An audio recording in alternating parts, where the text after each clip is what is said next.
Welcome to the Shrugged Collective Program Vault. Over the last 6 years, we've been leading the charge in online strength and conditioning programming and coaching. And for the first time in the history of the Shrugged Collective, we're combining our 11 best-selling long-term and short-term accessory programs into one membership site called the Program Vault.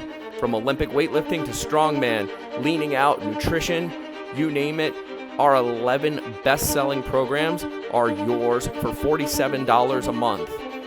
Get to shruggedcollective.com/vault and you will find immediate access to our 11 best-selling strength and conditioning programs. Welcome back to TechniqueWOD. I'm Doug Larson, hanging out with my friend Kenzie Stewart, and even Kurt Mulliken creeping in the background. Yo! Dude, blast from the past. All right, today we are talking about bench rows, for lack of a better name.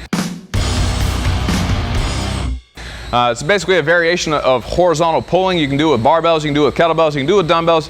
There's many variations of it. I like these a lot because in a lot of CrossFit style gyms, a lot of the pulling is pull-up style variations, and there's not as much horizontal rowing. And so if you're new to the sport and you haven't experimented with bent rows and one-arm rows and T-bar rows, if you happen to have a T-bar at your gym, which would be dope if you did, but a lot of people don't, then these bench rows are a very good option for you. So first we'll do a quick demo of the movement. Kenzie, go and hop up here just so they can see what we're talking about, and then we're going to talk about the other variations. So usually a lot of gyms have an actual bench and they have boxes, and so this is a pretty standard, easy setup.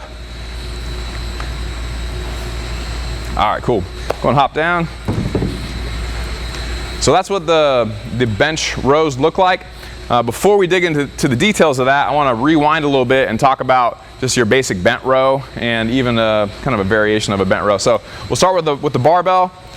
Your basic bent row. You see Kenzie's bent at the hip. She's a nice, straight, tight back. She's a slight bend in her knee. She's rowing the bar into her stomach. Shoulders are coming down and back. Shoulder blades are coming all the way together. Elbows are tight against the body. They're not flaring to the outside. There you go. Beautiful.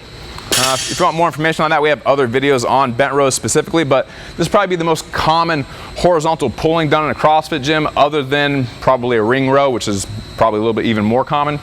But what I tend to see with new people, especially when they get fatigued, especially if you happen to put a bent row into a Metcon, which would be really uncommon, but hey, you could do it, is that as you get tired, you're going to start doing the bro row, where you're kind of using a lot of body English, which again, if you're doing it with good technique, it's not the end of the world, but if you're just looking to get full fatigue of your back muscles, your lats, your posterior delts, your rhomboids, your lower traps, biceps, etc., then doing the bro row is taken away from that just a little bit. So if you're coming from the bodybuilding world and you're trying to do strict reps, or you're trying to emulate hypertrophy, then strict reps with a controlled eccentric is probably more what you're looking for. So that's a basic bent row.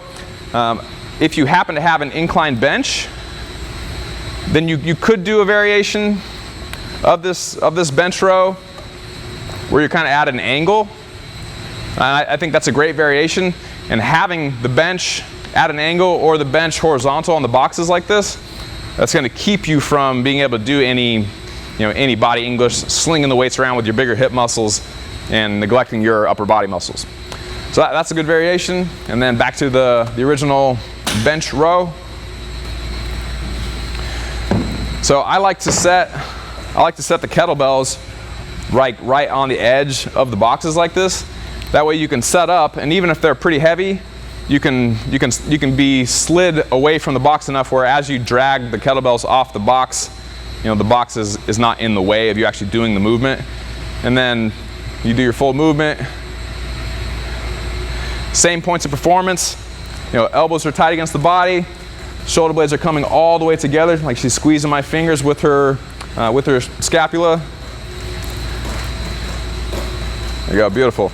And then if you're rowing a whole bunch of weight and you can't get any more range of motion on the very last rep, you can always just drop them on the ground, and it's no big deal. And then you can set them back up for the next set.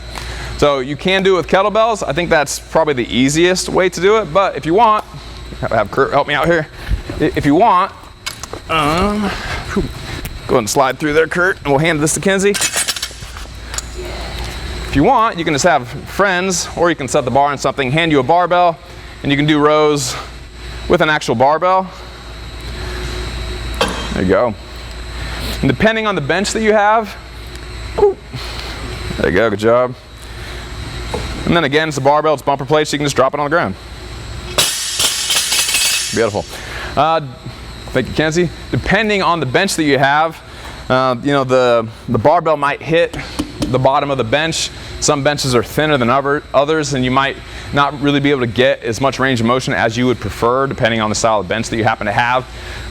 We don't have a regular cambered bar here. A lot of people have giant cambered bars, but a regular cambered bar, some people, you know, used to call them like a bench press bar. It's a bar that, you know, right here in the middle, it'll droop down just a little bit, just enough to like fit your chest in it. Those are really nice bars to use for these types of rows, because the bar will go here and then it'll go around the bench, and you can get that extra little bit of range of motion. If you happen to have a T-bar row at your gym, then I think that's actually one of the better variations. It's super easy to set up, and T-bar rows are fucking awesome. You should do them all the time, a couple times a week. Same deal with a lot of the assistance work that I recommend. Nothing fancy. 3 sets, 8 to 15 reps to failure, done, you know, once or twice a week is really all you need. That'll help work all your back muscles, your lats, your traps, your rhomboids, posterior delts, biceps, etc., and of course your grip to some extent. So try it out, let me know what you think. If you have other variations of rows you want me to cover in the future, happy to do that. Follow me, Douglas E. Larson, on Instagram, and then everything Barbell Shrugged and Shrugged Collective. We're Shrugged Collective on Instagram, and shruggedcollective.com is where you can find all of our videos. Hope you enjoyed it. We'll see you next week.